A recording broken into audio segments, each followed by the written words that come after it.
오늘 메시지는 빛과 소금에 대한 이야기를 하겠습니다. 여러분, 소금 하면은 어떤 이미지가 떠오르시나요? 빛 하면은 우리 21세기에 사는 여러분들에게는 어떤 이미지가 떠오르나요? 소금 하면 저는 이런 이미지가 떠오릅니다. 몰턴 솔트 이런 거라든지 천일염 같은 이런 이미지가 뜬다든지, 아니면 내륙 지방에서 고기를 못 먹는 사람을 위해서 만든 이 안동 간고등어 같은 것들이 이 소금에 절인 생선이 이렇게 떠오릅니다. 빛 하면은 저런 이렇게 화창한 대낮에 태양 광선이 떠오르고요. 혹은 이렇게 레이저 빔 같은 이런 것들이 제에게는 그런 것들이 떠오릅니다. 근데 2000년 전에 예수님께서 이 산상 설교하실 때 너희는 세상의 소금 할 때, 그때 그 메시지를 들었던 성도들은 어떤 이미지가 떠올랐을 것 같습니까? 이번에 우리 이스라엘 팀 정말 코비드 테스트 받고 가고 코비드 테스트 받고 오면서 한 분도 아픈 분이나 어려운 분 없이 건강하게 잘 다녀왔습니다. 이번에 이스라엘 갔을 때 그 사해바다를 꼭 들리잖아요. 아마 소금하면 사해바다 그 밑에 깔려있는 그 소금, 짜다고 하기보다는 쓰다라고 얘기할 수 있는 그 소금을 생각할 수도 있을 것 같고요. 그런데 의외로 이스라엘 사람들도 소금하면 안반에서 나오는 소금을 썼다고 그래요. 안반에서 나오는 소금.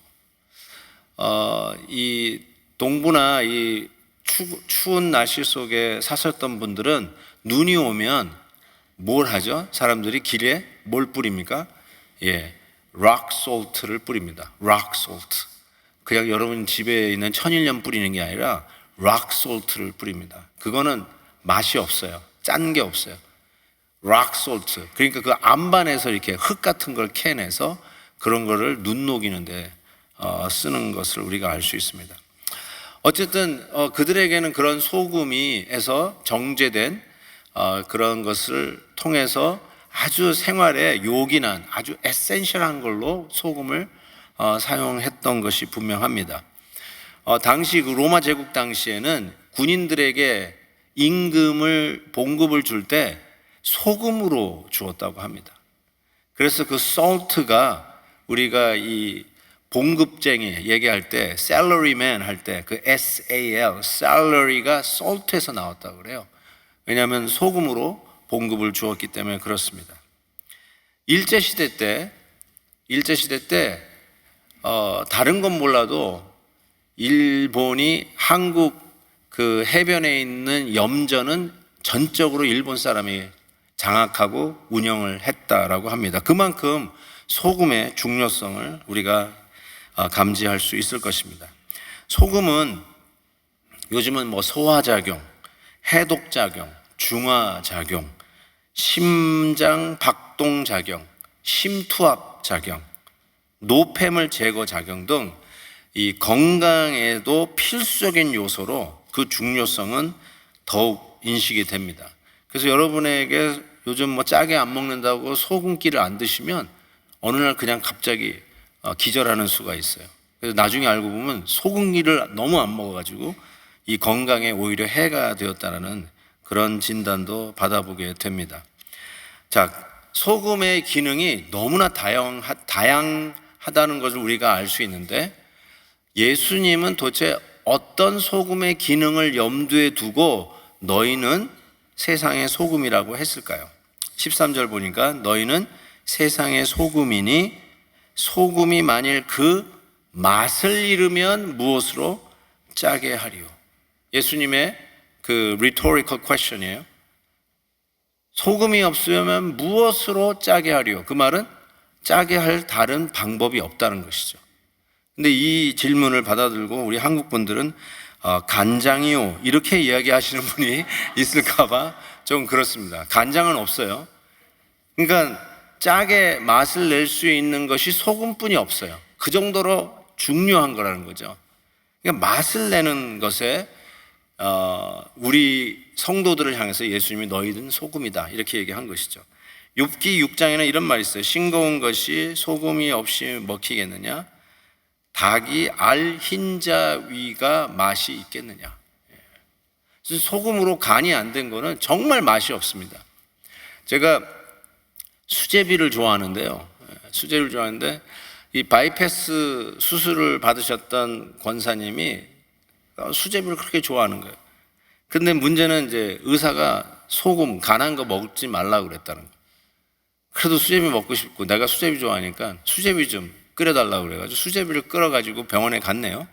근데 간을 안 한 수제비를 드시는데 먹다가 못 먹겠다는 거예요. 그렇게 좋아하는 수제비, 간이 안 된 수제비 먹어보셨어요? 한번 오늘 집에 가서 해보십시오. 절대로 꿀꺽 삼키지도 못할 겁니다. 그러니까 간이 안 된 거는 그렇게 맛이 없다는 거예요.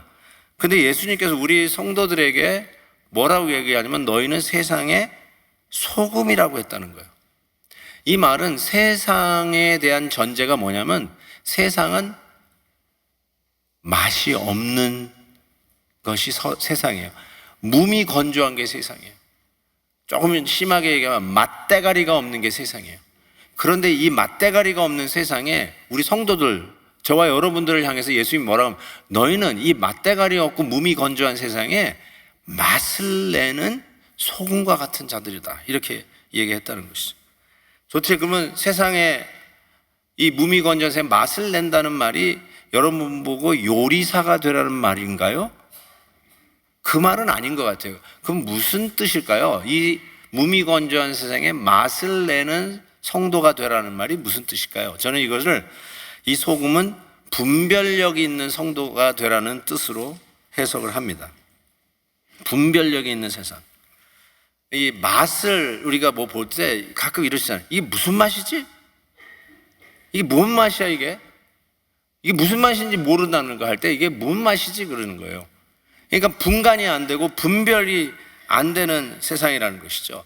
만약에 이 맛을 분별하는 데 쓰이지 않는 소금이라면, 즉 짠맛을 낼 수 없는 소금이라면 락 솔트가 어디에 쓰여져요? 그냥 바닥에 버리는 거예요. 안반에서 나온 건데 짜지 않으면 그냥 흙이에요, 흙. 옛날 연탄을 쓰던 시절이 기억이 나십니까? 이 연탄이 뭔지도 모르는 젊은 세대가 있어서 연탄은 불을 떼고 나면 하얀 재로 변하잖아요. 그래서 옛날에는 쓰레기통에 옆에 재를 쌓아놨어요, 그 연탄을.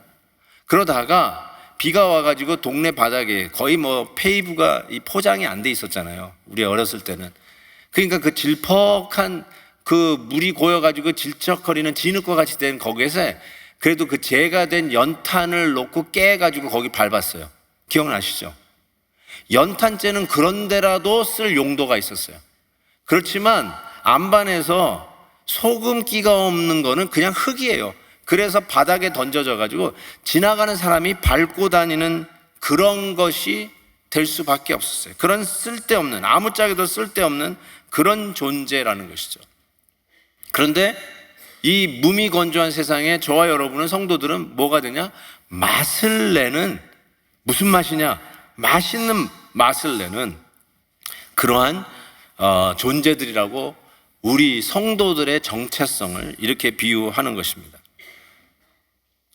다윗 왕이 아들 압살롬이 구테타를 일으켜가서 걸음아 나 살려라 하고 도망 다닐 때 다윗과 그 무리들에게 호의를 베풀었던 바르실레라고 하는 인물이 있습니다. 그때 막 음식을 내어주고 뭐 양고기, 버터, 꿀, 치즈 이런 걸 내가지고 먹여줬던 그 사람에게 나중에 회복이 되어서 다시 예루살렘으로 귀환할 때 다윗이 이 바드실레라고 하는 사람이 너무 고마워서 같이 예루살렘 가자라고 했을 때 바드실레가 이렇게 거절을 합니다. 사무엘하 보니까 내 나이가 이제 80세라 어떻게 좋고 흉한 것을 분간할 수 있사오며 음식의 맛을 알 수 있사오리까.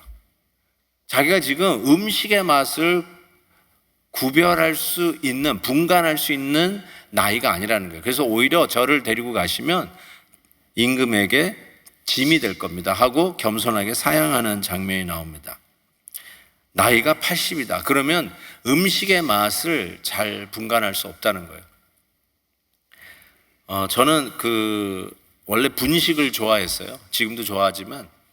그래서 어렸을 때 우리 어머니에게, 우리 어머니 18번이 뭐냐면 짬뽕이에요.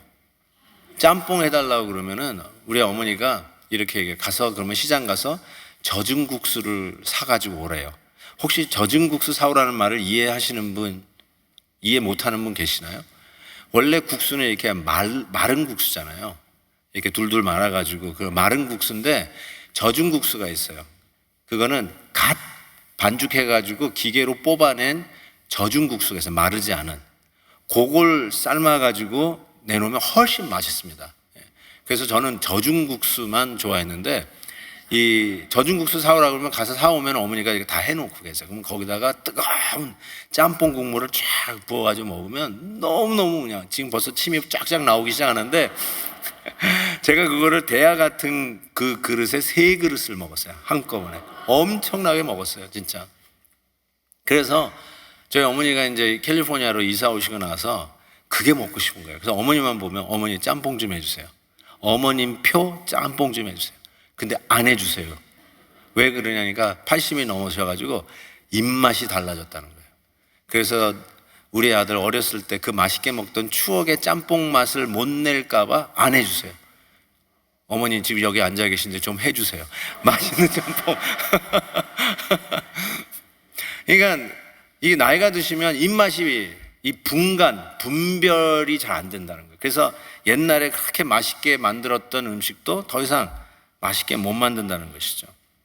그래서 이 성도들이 이 세상의 소금이라는 말은 이런 뜻이라고 생각해요. 무분별의 세상에서 확실하게 분별력을 제공하라라고 하는 뜻이에요. 다시요. 소금이 되라는 말은 이 무미 건조한 이 세상에서 그게 뭐가 참이고 뭐가 거짓인지를 알 수 없는 헷갈리는 이 세상 속에서 정말로 확실하게 분별력을 제공하는 존재들이 되라라고 이야기하는 것이죠. 자, 그러면 분별력이라고 했는데 무슨 분별력을 얘기하는가? 욥기 34장에 이런 표현이 있어요. 입이 음식물의 맛을 분별함 같이, 입이 맛을 분별함 같이 귀가 말을 분별한다. 즉 소통이에요. 소통의 이 분별력을 이야기를 합니다.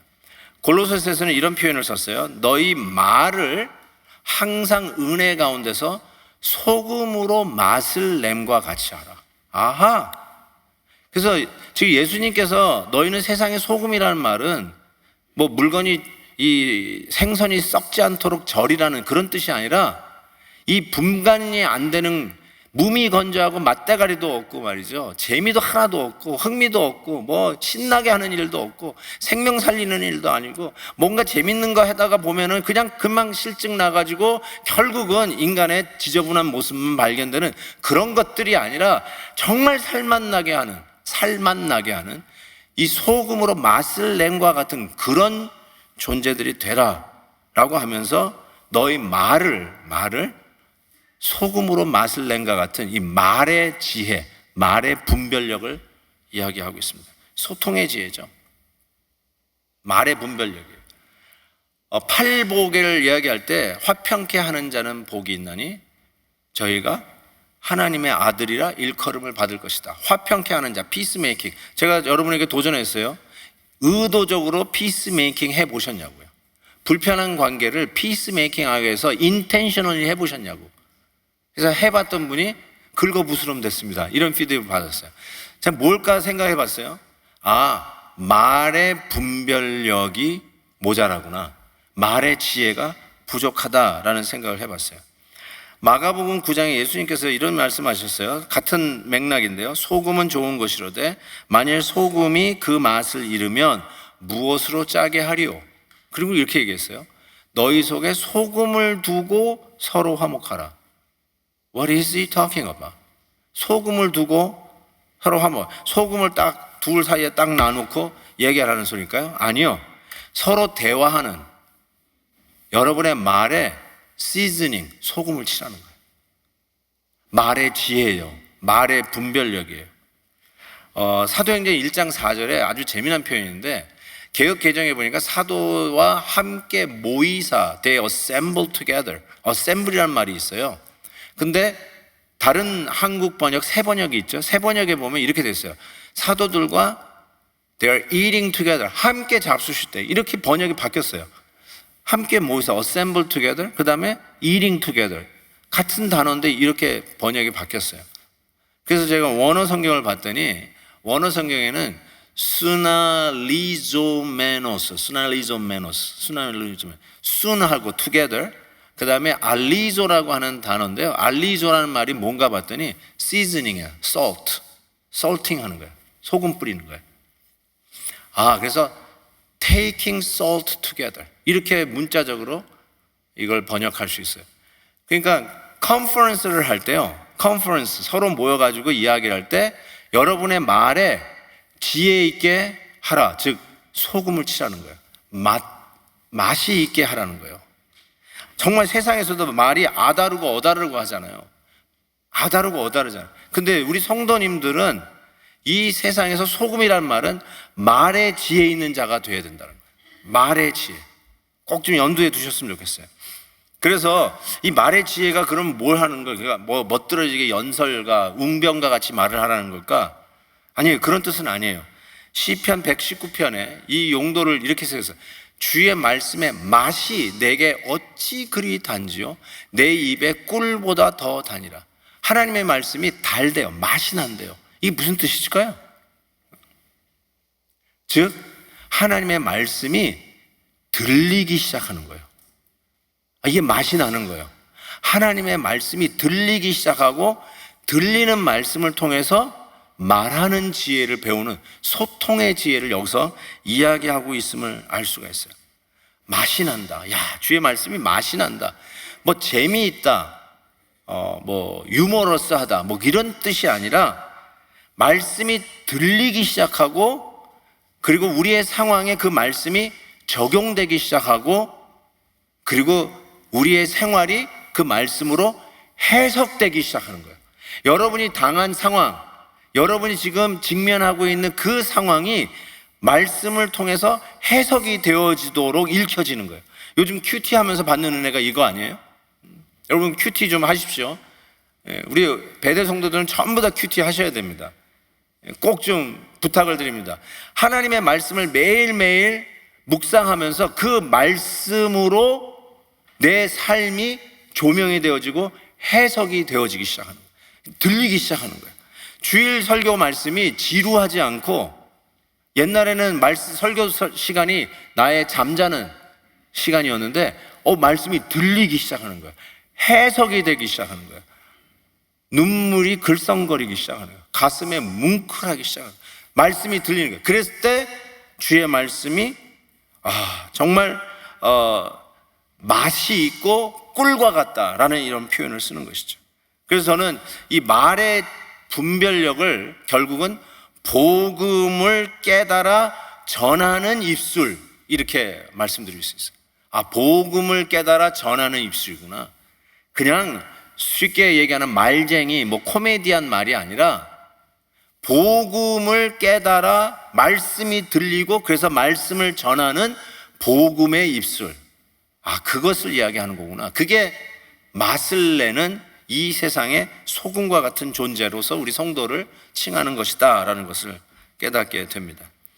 시편 34편에 이런 말씀입니다. 너희는 여호와의 선하심을 맛보아 알지어다. 몸이 건조한 게 아니에요. 여호와의 선하심은 맛을 봐야 돼요. 이걸 맛을 봐야 돼요. 하나님의 선하심의 최극상은 십자가의 은혜입니다. 최고의 맛은 십자가의 은혜의 맛을 보는 것입니다.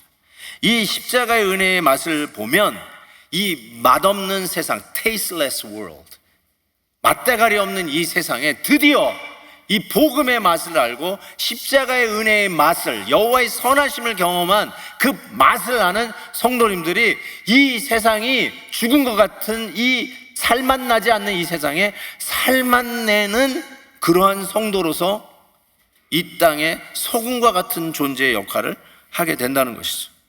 불평, 불만 토하는 입술이 아니라 복음의 맛을 깨달아 복음을 전달하고 그 복음 때문에 말의 지혜를 배우는 복된 입술이 된다는 것이죠.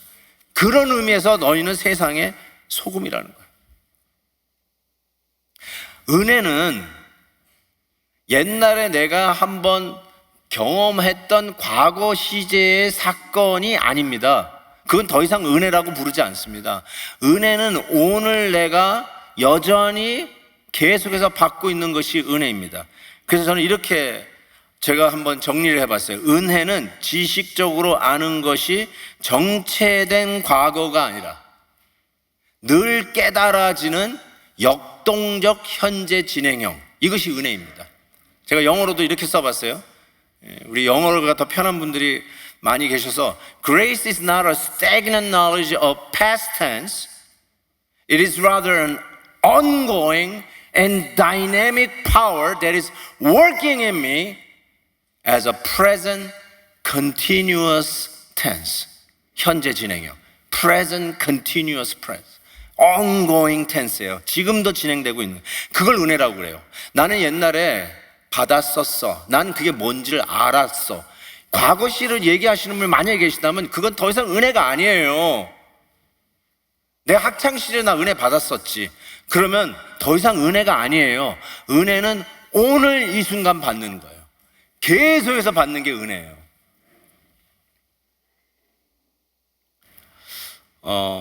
어떻게 내가 그러면 역동적인 은혜를 현재 진행형으로 그 은혜를 경험하는지 알 수 있을까요? 딱 한 가지를 보면 알 수 있어요. 말씀을 들을 때에 처음 듣는 것처럼 항상 새롭게 들리는 은혜가 있어요. 그러면 그게 은혜를 받는 증거예요.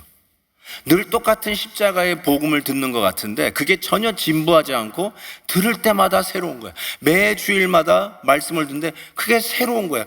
새로운 샘에서 샘물이 솟아났듯이 항상 처음 듣는 것처럼 새로워. 그러면 그게 은혜 받고 있는 증거예요. 바닷가에 집이 있으신 분 계세요? 바닷가에 집이 있으신 분. 그래서 리빙룸에서 커튼을 쫙 치면 바다가 쫙 이 태평양 바다가 펼쳐지는 그런 집 갖고 계신 분 계세요? 와, 대단하죠. 그래서 가끔씩 이렇게 방문하게 되면, 신방 가게 되면 와, 놀래요. 와, 이런 데서 사세요? 너무 좋아요. 근데 그 집주인은요, 집 살 때 와 하고 그 다음부터 와 할까요? 아침마다 내가 어디서 살지 하고 창문 열어보면서 와 하실까요? 아니요, 안 해요. 예. 혹시 계속해서 그러신 분 계시면 조금 조사를 좀 해보셔야 돼요. 예. 그런데 잊고 사는 거예요. 좋은 데 사시는 걸 잊고 사는 거예요. 그렇게 좋은 시너리를 가지고 있는 걸 잊고 살아요. 그러다가 가끔씩 방문자가 와가지고 우와, 이렇게 멋있는 데 사세요? 그러면서 아, 그렇지, 내가 멋있는 데서 살고 있지. 그러면서 리마인드를 가끔씩 하실 거예요. 이번에도요, 그 갈릴리 바다에서 저는 항상 은혜를 받아요. 갈릴리 바다에 가면 너무너무나 이 회복의 은혜가 있었어요. 이번에도 마찬가지였어요. 근데 갈릴리 바다 옆을 달리는 그 도로에서 쫙 보면 너무 멋있어요. 처음에 우리 가셨던 분들이 처음 보시는 분, 와, 그랬어요. 근데 저는 여러 번 갔잖아요. 그래서 와 안 했어요. 와 안 했어요. 그렇지 뭐 늘 보던 그대로예요. 그런데 어디서 은혜를 받냐면 갈릴리 바닷가에 가서 은혜를 받아요. 저희 숙소가 갈릴리 바다 바로 해변에 있는 숙소를 잡았어요. 그래서 문을 열고 나가면 그냥 바닷가에 갈릴리 바다를 손으로 만질 수 있어요. 그래서 가가지고요, 묵상하는데 그 갈릴리 바다 물결이 쫙 파도가 이렇게 몰려와요. 근데 그거는 하나도 지루하지 않아요. 여전히 감동으로 다가오더라고요.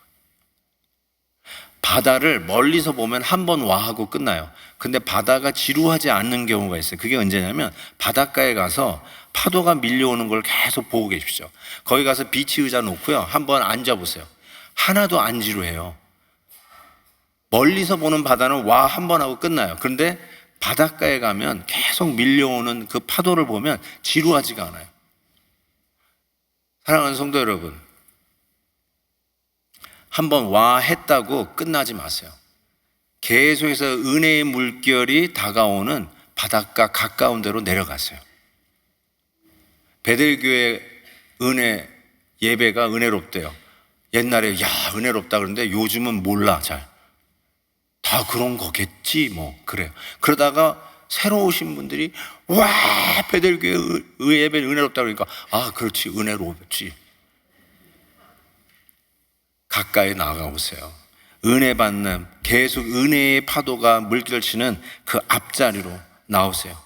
하나님의 은혜가 거기에 있고요. 하나님이 주시는 놀라운 은혜가 결단코 지루함이 없이 우리에게 다가오는 것을 믿습니다. 이제 등불 얘기해 볼게요. 등불 14절 보니까 너희는 세상의 빛이라. 산 위에 있는 동네가 숨겨지지 못할 것이요 사람이 등불을 켜서 말 아래 두지 아니하고 등경 위에 두나니 그러므로 집안 모든 사람에게 비치니라. 여러분 아까도 얘기한 빛이라 그러면 이렇게 선빔 뭐 이런 거 생각하실 수 있었는데 예수님이 2000년 전에 이 말씀을 하실 때 염두에 둔 빛은 이 호롱불이었어요.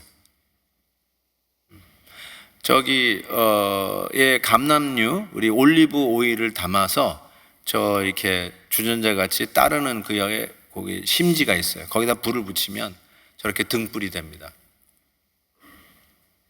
저 불에 책을 읽을 수 있을까 싶을 정도로 그렇게 밝지 않아요.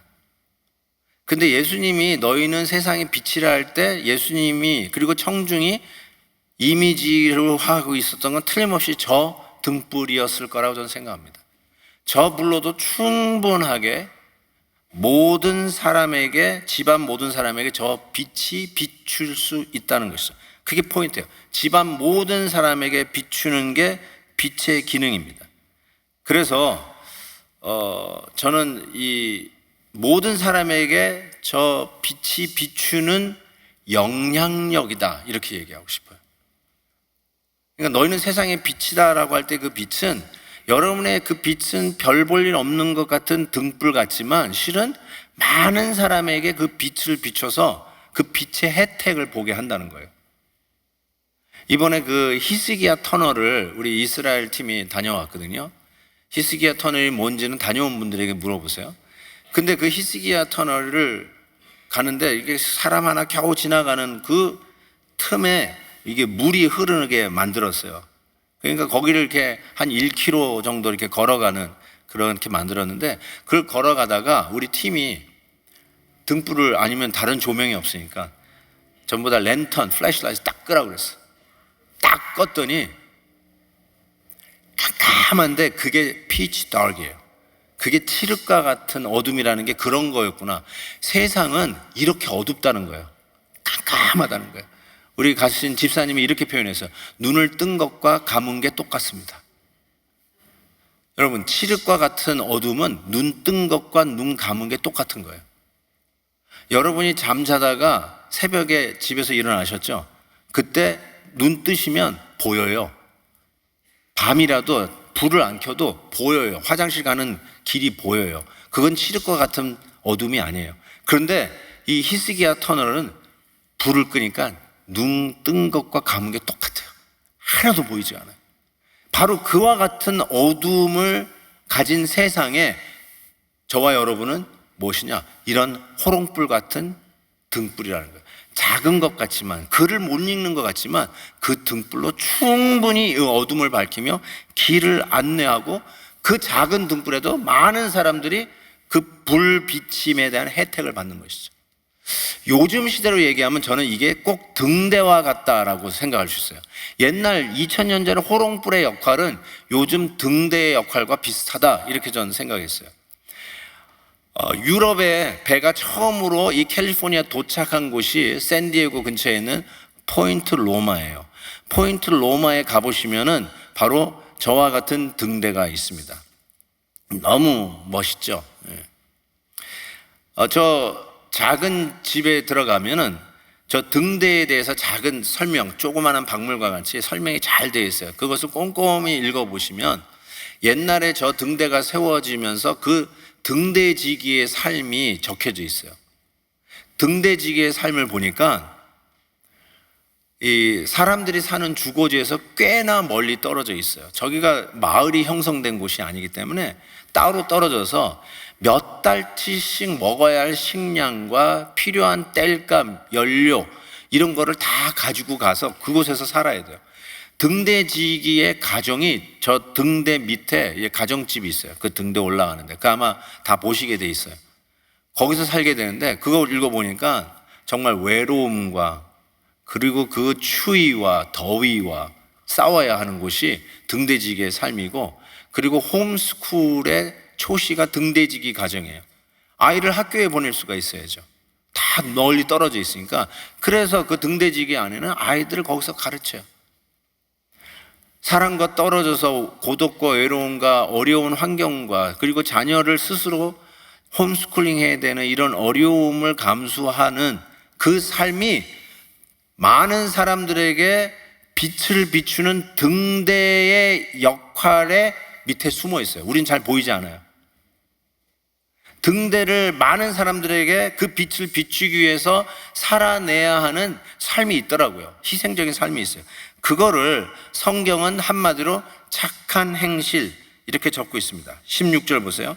이같이 너희 빛이 사람 앞에 비치게 하여 그들로 너희 착한 행실을 보고 하늘에 계신 너희 아버지께 영광을 돌리게 하라. 이렇게 얘기하고 있어요. 하나님의 영광 외치는 게 영광을 돌리는 게 아니라 많은 사람들에게 그 작은 빛이라도 영향력을 미치기 위해서 감내해야 되는 희생적인 삶, 그것이 내 자녀를 홈스쿨링 하든 사람과 떨어져서 오래 고독과 외로움과 싸우는 삶이든 그런 삶을 하지 않으면 그 일을 못하니까. 근데 그것이 뭐냐? 착한 행실, 하나님께 영광을 돌리는 것이라고 얘기하고 있어요.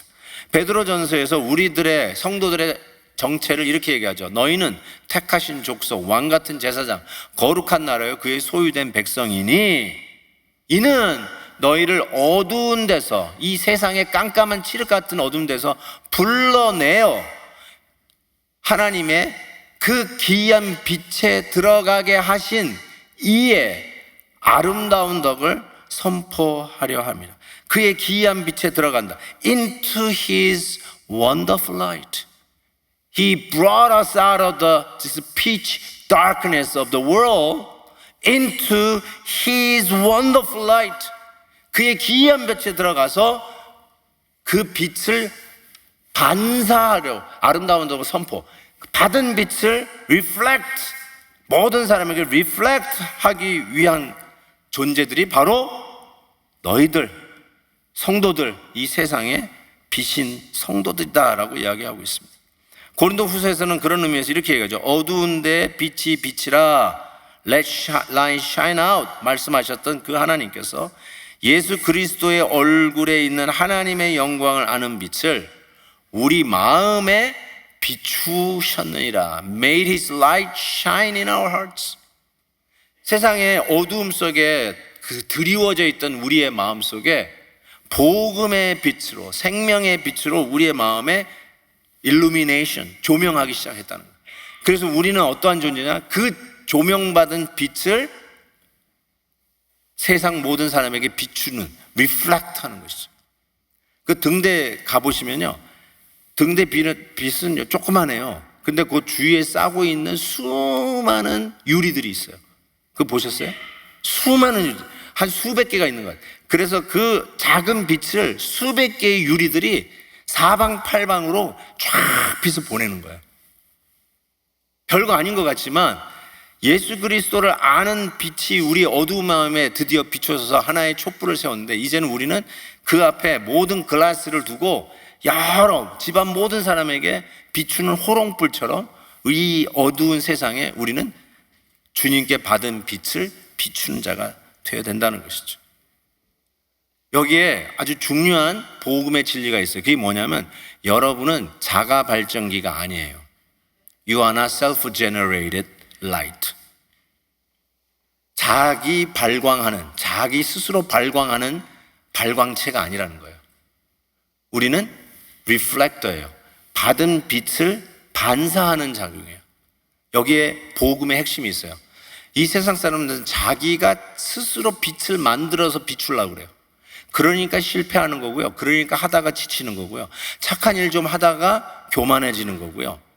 하다가 서로 저울질하고 내가 너보다 낫다, 내가 너보다 옳다, 내가 너보다 의롭다 가지고 싸우고 목청을 올리는 거예요. 이게 복음이 아니거든요. 고등 종교가 스스로의 선함과 의로움을 장려한다고 해서 내가 착하고 그래서 내가 구원받을 자격을 얻고 그래서 내가 너보다 낫다를 증명하는 게 아니라 기독교의 복음은, 순수한 복음은 받은 빛을 reflect 하는 거예요. You are not self-generator, just reflector. 하나님이 받은 빛을 반사하는 거라는 거죠. 그래서 착한 일을 한다는 말이 무슨 말이냐면 받은 은혜가 있으니까 나누는 거지, 내가 너보다 낫다 하고 착한 일을 하는 게 아니거든요. 자기가 스스로 착한 일을 하려고 하다가 지치는 거고요. 내가 뭔가 좀 대단한 일을 해보려고 하다가 에이 안 되겠다 하고 그만두고 포기하는 게 아니고, 좀 한다 싶으면 못하는 사람들, 안 하는 사람 보고 너는 인간이 글러먹었다, 나보다 못하는 인간이다, 이러고 정죄하고 판단하라고 착한 행실을 하는 게 아니라 받은 은혜가 있으니까, 받은 빛이 있으니까 reflect, 그냥 반사하라는 거죠. 받은 은혜 때문에 감사해서 하는 일이지 뭘 증명하고 뭘 내가 낫다는 것을 드러내기 위해서 하겠습니까? 은혜를 잊어버리면, 은혜가 과거 시제가 되면 꼭 이런 일이 일어나요.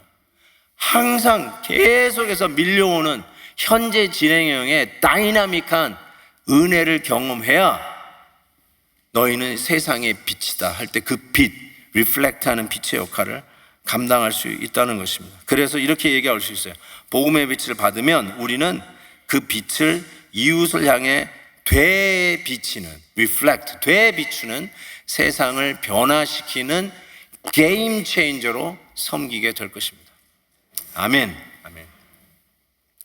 초대교회 성도들에 대한 이런 한 편지, 평가하는 편지가 발견됐어요.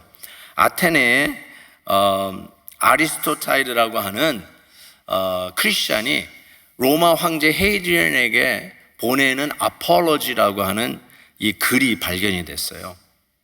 그러니까 2000년 전이에요. 그 글이 발견됐는데 이 사람이 네 그룹의 사람에 대해서 이렇게 황제에게 이 이밸류에이션 해가지고 이렇게 보냈어요. 하나는 바바리안, 하나는 그리크, 하나는 로만, 그 다음에 크리스천, 이렇게 네 그룹에 대해서 이렇게 평가를 해가지고 로마 황제에게 인포메이션을 주는데 크리스천에 대해서 이렇게 썼어요. 한번 들어보세요. 그들은 서로 사랑하고 과부를 돕는 일을 빼놓지 않으며 고아들을 보호하고 없는 자들에게 가지고 있는 것을 거저주며 지나는 객에 집을 내어주고 형제같이 기뻐해준다. 그들이 말하는 형제는 우리와 달리 하나님 안에서 형제라 한다. 저걸 다 읽으면서 이런 생각을 해봤어요. 어쨌든 무슨 일이 일어나가지고요, 갑자기 이 얼바인이 뭐 지진이 난다든지 해가지고 갑자기 폭삭 해가지고 사라졌어요. 그리고 한 1000년 후에 누가 이 얼바인을 이렇게 발굴하다가 편지 한 장이 나왔어요. 근데 그 편지 한 장이 뭐니까 이 얼바인 주민이 얼바인 시장에게 베델 교회에 대해서 평가하는 편지였어요. 그 편지가 이렇게 쓰여져 있었어요. 한번 들어보세요. 베델 교인들은 얼굴 표정이 밝고 서로 위하고 섬기기를 새벽부터 나와 하기를 마다하지 않고 어려운 이웃을 돕기 위해 매년 장학사역을 하며 선교사 자녀들과 어려운 목회자 가정을 돕고 세계적으로 재난당하는 곳이 있으면 제일 먼저 성금을 모아 보내주고 팬데믹과 같은 어려움 속에서도 이웃사랑에 앞장서서 실천하며 내일의 소망을 위해 다음 세대를 위하여 기독교 학교를 세우고 아끼지 않고 투자하는 자들이며 목회자를 존경하며 한마음으로 따르는데 그것은 그들이 모시는 예수님을 주님이라 믿기 때문이다.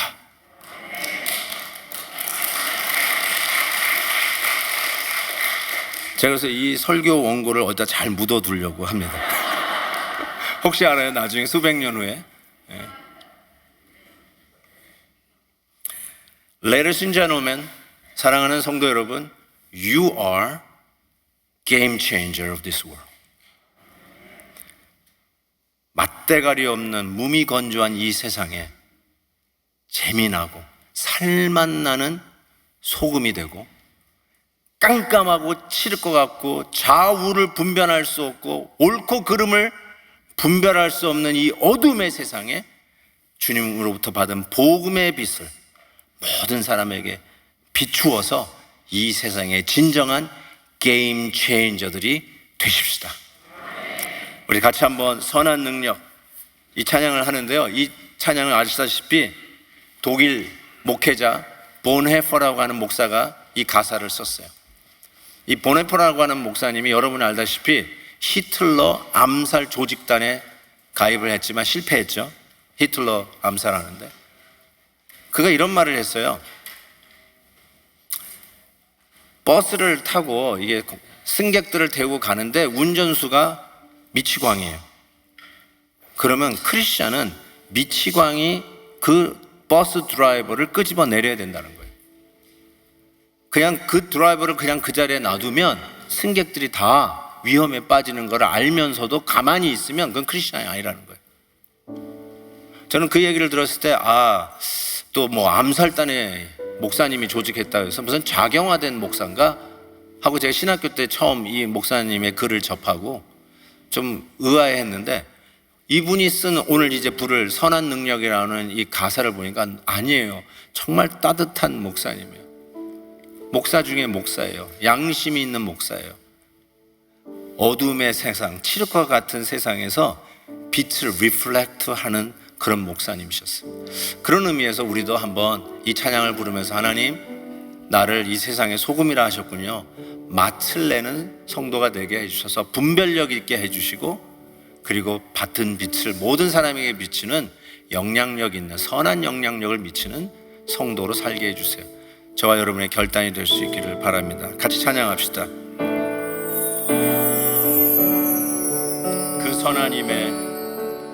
그 선하님의 고요히 감사여.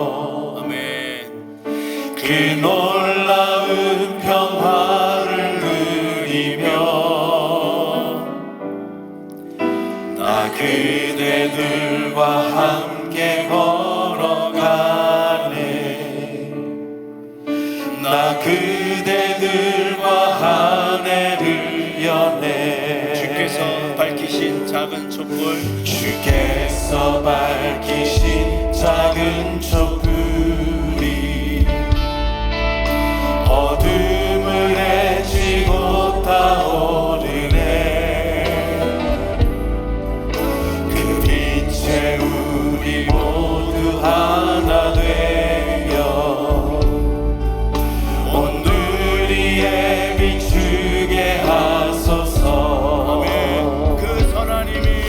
그 선하님이 우릴 감싸시니 믿음으로 일어나길 기대하네.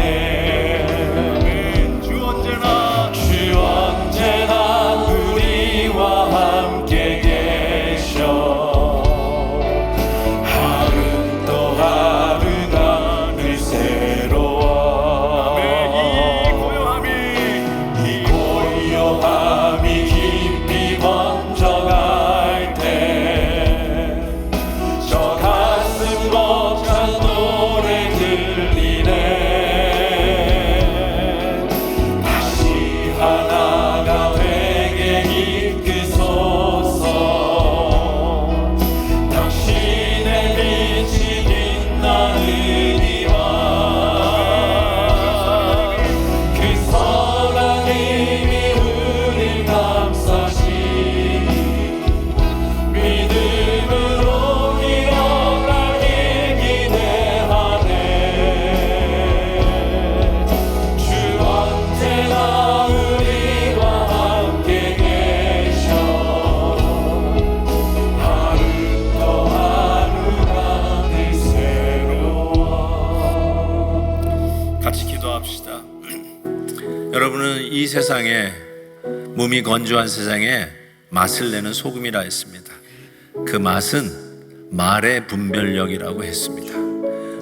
복음의 입술, 그래서 소통의 입술, 아다르고 어다르는데 결국 계속해서 받는 은혜 때문에 여러분의 말로, 분별력 있는 말로 성도들을 세우고 치유하고 이 세상에 복음을 전하는 도구, 분별력 있는 입술, 그게 바로 소금입니다. 혹시 분별력 없이 막말했던 나의 과거가 생각난다면 회개하십시오. 예수 믿은 지 오래됐는데도 아직도 내 말로 주위 형제들의 마음에, 내 가족들의 마음에 상처나 입히는 그런 말뿐이 못하고 있는 나의 이 부족한 인격, 아직도 은혜를 못 받아서 내가 이렇구나 깨달으시고 하나님 앞에 회개하시며 은혜를 현재 진행형 시제로 받으시기를 바랍니다. 그리고 여러분은 이 세상의 빛입니다. 작다고 나 같은 빛이 뭘 하겠냐 과소평가하지 마십시오. 여러 사람에게 여러분의 빛이 선한 영향을 미치고 그게 바로 착한 행실입니다. 하나님 앞에 받은 빛을 도로 리플렉트하는 빛의 역할을 감당할 수 있도록 이 시간 하나님 앞에 결단하는 마음으로 합심해서 기도합니다. 하나님 아버지, 오늘도 나의 이 땅의 소금이라 하셨습니다. 이 땅의 빛이라 하셨습니다. 하나님 도우시옵소서. 정말 우리의 말에 분별력을 주옵소서. 우리의 언어에 소금같이 가나는 분별력 있는 말을 하는 저희들 되게 하여 주옵소서. 하나님 아버지, 우리의 삶 속에 이 어두운 샘 속에 살맛나는 빛이 되게 하옵소서. 하나님의 말씀에 따라 무엇이 선하고 옳은지를 구별할 수 있는 빛의 역할, 주님께 받은 복음의 빛을 반추하는 빛이 되게 하여 주시옵소서. 하나님 아버지, 정말 우리는 복음의 사람이 되기를 원합니다. 팔복의 사람이 되기를 원합니다. 팔복에 되는 사람의 구체적인 열매로 너희는 이 세상에, 무미건조한 세상에 맛을 내는 소금이라 하시고 깜깜한 세상에 빛이라 하셨는데, 하나님 아버지, 말의 분별력, 복음의 입술을 갖는 지혜를 얻게 하여 주시고 내 힘이 아닌 주님으로 받은 빛을 리플렉트하여서 선한 영향력을 미치는, 선과 악을 구별하는 분별력이 있는 분명한 빛을 비추는 자 되게 해 주시옵소서. 예수님의 이름으로 기도하옵나이다. 아멘.